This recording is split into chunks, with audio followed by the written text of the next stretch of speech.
nagtatawag ng all gods? Ito ba yung nagtatawag ng all gods? Tipong si Looney at si Apex yung hangad niyang sungkitin. Ikaw kaya mo lang magtawag ng all gods, ako kaya ko silang hindi siputin. Kaya ngayon, alam mo na, ano pinagkaiba natin? Ikaw tawag ng tawag sa kanila, sila naman tawag ng tawag sa akin.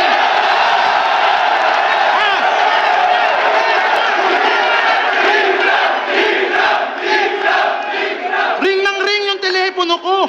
Ang himbing ng aking sleep, pagtingin ko, wow! All gods! Restrict!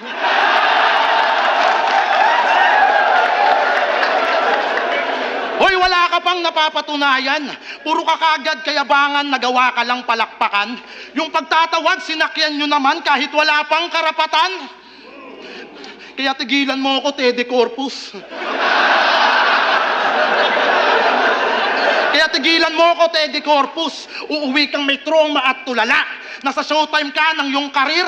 Ngayon sa akin ka, mabubulaga. Summer later, rep and dame.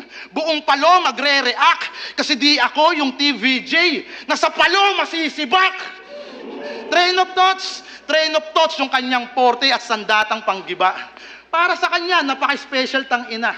What if madali lang gawin yung train of thoughts? Di naman sa pinag-overthink kita.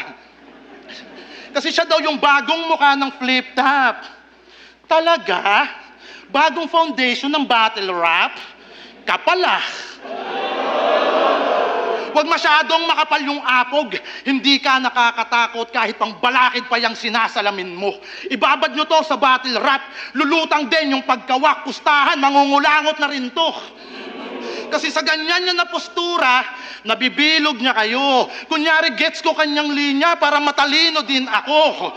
Sinasakyan lamang tong nerd sa kanyang breeding at posturang mataas yung grades. Walang mapipintas, maraming halimaw dyan sa stage. Huwag kang feeling mas, hindi nyo lang ma-appreciate kasi walang reading glass.